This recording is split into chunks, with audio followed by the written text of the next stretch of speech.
issue doing business. I want to tell you that. Then another thing you can inquire into that time. Why in fact the chairman of the that is MIM Rizvi Maulavi in 2011 summoned a whole lot of people to the GOH to tell them to vote for Milinda Moragoda as the mayoral candidate of Colombo. Anyway, the Muslim leadership, මම දන්න එකක් කියන්නේ ඔයා වාඩි වෙන්න මේ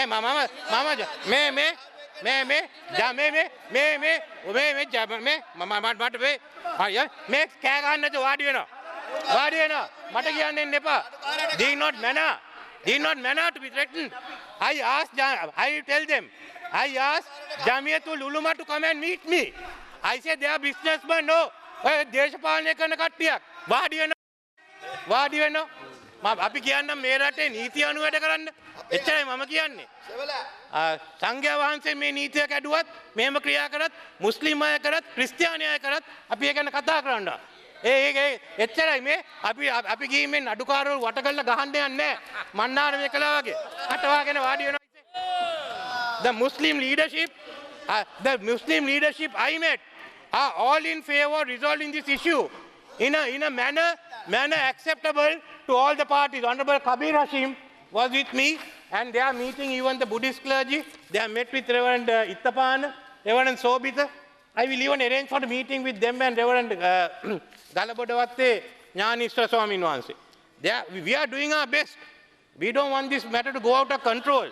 Therefore, I have to ask the government, දැන් ලොකුට කෑ ගන්නවා මට බයගුල්ලා හාන්දුවේ නම කියන්න කරපු එක Therefore I have to ask the government why they allowed this question to boil over.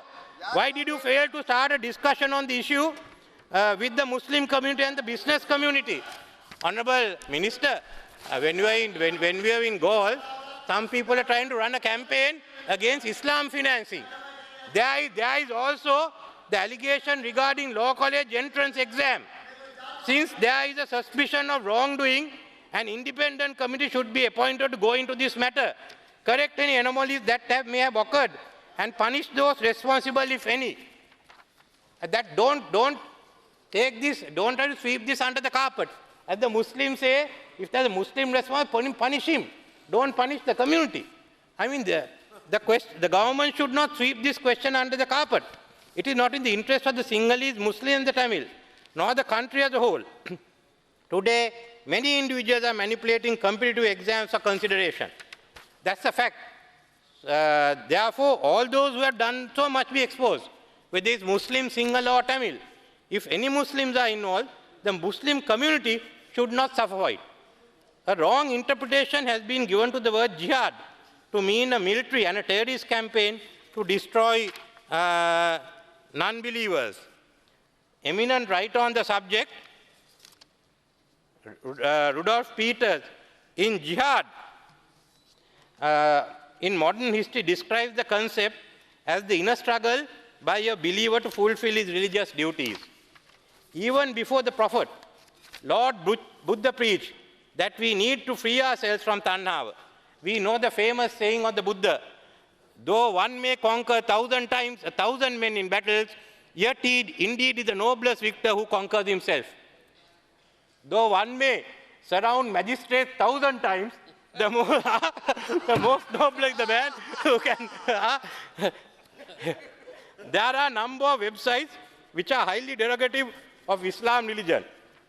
The government which blocks websites highly derogative of the government have not taken any actions so far to block these websites. None of these are excuses for the breakdown in law and order. If the government had taken early action in regard to the incident at Dambulla Mosque, the breakdown of law and order would not have spread. Honorable Minister, I don't know, I received information today morning, you can go into it, tell us tomorrow. There is a fear that similar one is being organized in Warakapola on the 9th of February. Since this honorable Muslim minister, the Saladin of the Muslim cause, has not brought it up with you, I am taking it up. We are also surprised by the silence of our Muslim ministers in the government on this issue. Have you been told to be silent? They can shout at me now. Why don't they take the issue up? The way you shouted at me, take this issue up. The silence of those who made a hue and cry over the Muslim chief minister Eastern Province is deafening. Holding office seems to be more important than faith. You are not going on the straight and narrow path, Honorable Minister, though you are shouting at me. There is also a talk of repeating 1915. The clash between the Muslims and the Buddhists in a Perahera passing by a mosque escalated into an all-island riot. As a result, Sinhala leaders such as F.R. Sennayaka, D.S. Nayaka, D.B. Jayathika were locked by the British, and Henry Pedris was executed by a firing squad. They made a communal clash an excuse for executing one of our young leaders. It was a Tamil, Ponnambalam Ramanathan, who came to the rescue of the Sinhala Buddhists.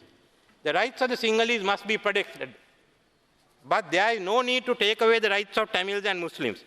We are all proud of the history of the Sinhalese and the contribution we have made to safeguard the Theravada doctrine. We have a rich culture.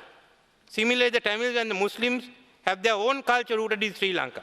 They too have made a contribution to this country. The people of Sri Lanka, referred to in the preamble to the Constitution, enshrine the right to equality in Article 12(1) of the Constitution. Thus, this right should be enjoyed by all the people of Sri Lanka. The President appointed the Lessons Learned and Reconciliation Commission, which has already submitted a report. The recommendation highlighted the need for a Sri Lankan identity. It becomes necessary to articulate a common vision of an interdependent, just, equitable, open and diverse society. The future requires the involvement of the whole of society.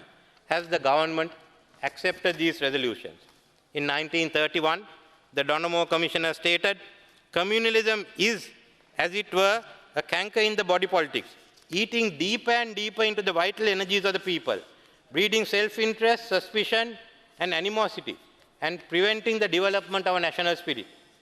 Communalism brought us the ethnic riots of 1983, and a war which went on till 2009. 30 years after the ethnic riots, we still have not been able to find a political solution which would bring harmony between the races and religions. What is happening now will only aggravate the situation.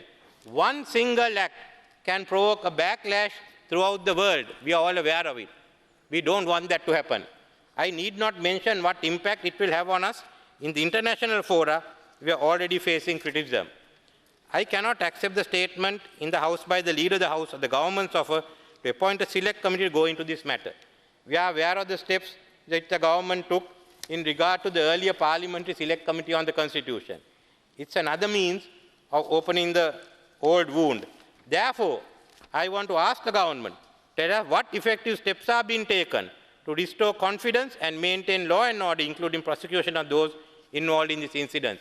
And we appeal to the country to maintain law and order and don't allow communal passions to overtake us. Thank you.